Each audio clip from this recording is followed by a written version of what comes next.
Procedían así, llegaban a una ciudad o pueblo y publicaban un bando dando un período de gracia, digamos una semana, para que los herejes del lugar confesaran voluntariamente a cambio de un castigo benigno. Y se sentaban en sus culos a esperar.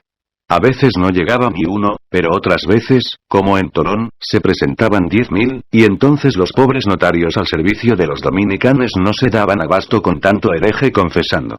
¿Pero qué confesaban? Lo más que se pudiera, pues hay del que se quedara corto en su confesión, más le valía no haber nacido por el canal delantero de su madre. Delatores anónimos protegidos por las sombras de la noche se acercaban a los inquisidores a denunciar. ¿Pero a quién denunciaban? Al que envidiaban o odiaban o cuyos bienes codiciaban, pues de lo confiscado algo les tocaba, siendo la parte mayor, claro, para el Papa. Así Nicolás III amasó una fortuna. El sistema de la delación anónima les producía a los inquisidores tales cosechas de herejes para la hoguera que se empezó a acabar la leña de Europa. Torquemada, a quien el Papa Sixto IV nombró Inquisidor General de España por recomendación de los reyes católicos, pues era el confesor de la reina en sus 11 años de servicio a la causa del crucificado, entre herejes, apóstatas, brujas, bígamos, usureros, judíos, moros y cristianos, condenó a 114.000 a variadas penas y quemó a 10.000. Era un santo, no comía carne, ayunaba, no se ayuntaba y solo tenía en su palacio 250 sirvientes de a pie y 50 de a caballo. Torturado por la represión sexual que asimismo se imponía, fue un torturador infeliz. No reía. Su ceño adusto nunca se distendía. Y si alguna vez involuntariamente eyaculaba in vacuo, en la sotana era por culpa de los malditos cuerpos desnudos de sus víctimas que tenía que ver y palpar para buscarles en sus pliegues íntimos el sigil, un diabolio, marca de Satanás, un lunar negro con pelos. En estas eyaculaciones involuntarias, por más líquido germinal que se pierda, no hay pecado, ¿eh? Para que no me vayan a salir ahora con la suma teológica del gordo Aquino. Ya Tomás de Torquemada, el inquisidor por antonomasia, el dominico prototipo, ha dejado su palacio y sus inquisiciones y ascendido al cielo, donde hoy, en estos momentos en que escribo, entre ángeles, arcángeles, querubines y serafines canta en los coros celestiales y goza de la presencia ininterrumpida de Cristo. Beatus ille.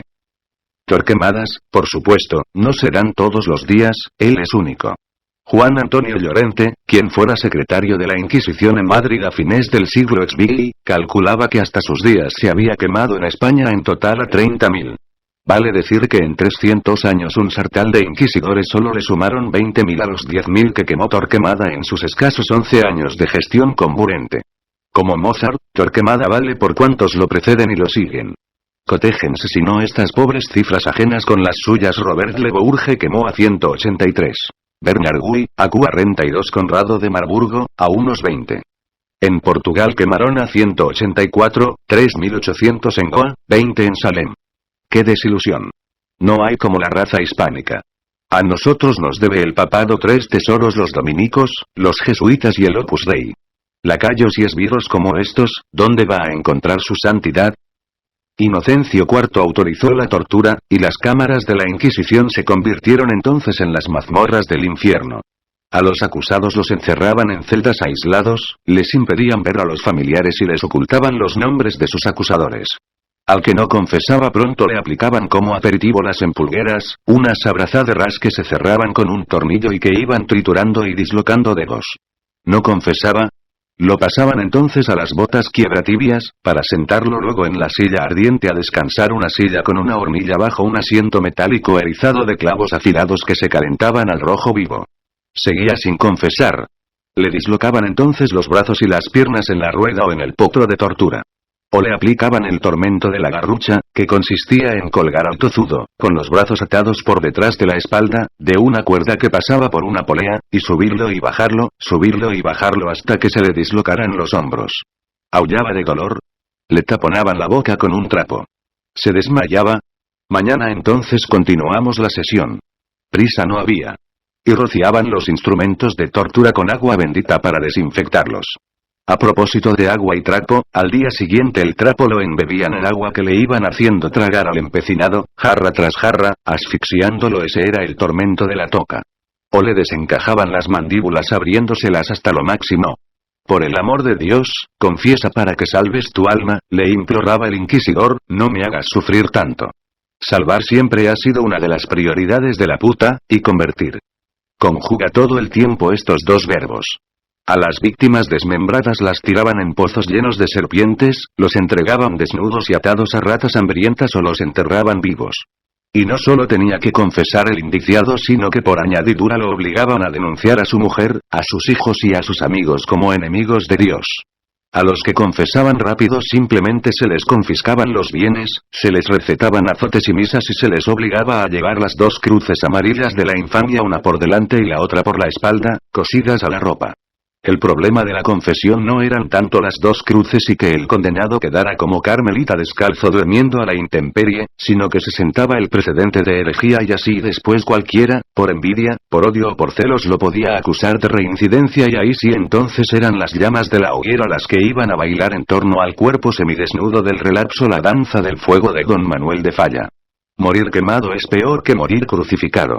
A Cristo le fue muy bien, Caifás y Pilatos lo trataron muy benignamente.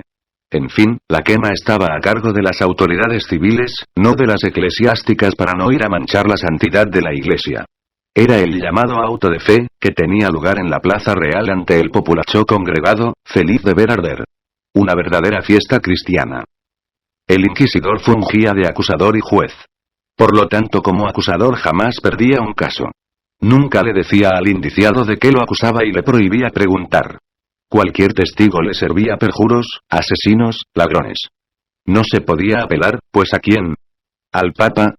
Si él era el inquisidor mayor y primer perseguidor de herejes. ¿Qué es herejía? Herejía es toda desobediencia al Papa, de obra o pensamiento, de acción o intención. A quien corresponda tome nota para la próxima edición del Catecismo.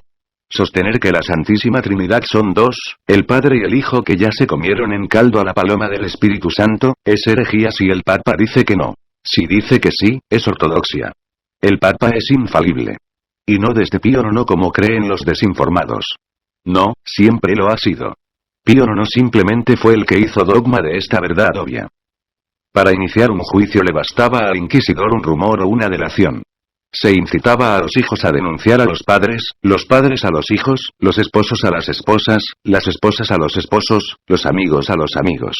En un clima de sospecha y terror generalizados, nobles y siervos por igual estaban en peligro de ser enjuiciados, y los predicadores se abstenían de predicar, pues era como jugar con fuego. Hagan de cuenta Cuba hoy los comités de defensa de la revolución actuando.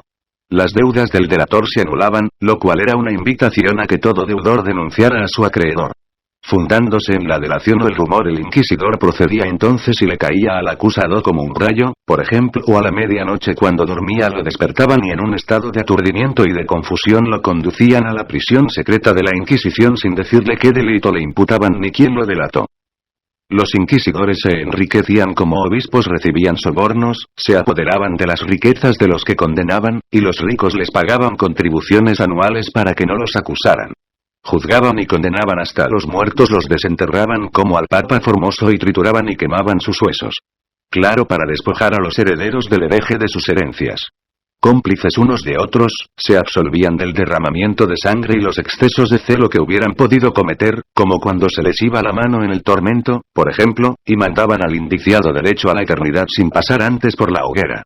Pero la suprema razón de ser de la Inquisición no era el enriquecimiento de unos monjes inmundos e hipócritas podridos de semen atrancado y represión sexual, sino asegurar el dominio absoluto del Papa sobre príncipes y vasallos, lo visible y lo invisible, los actos y las conciencias. En Cuba hoy no habrá libertad de palabra, pero los cubanos gozan por lo menos de la libertad de pensar. Pueden pensar, siempre y cuando no se rían, muy serríos, callados, Castro y de puta.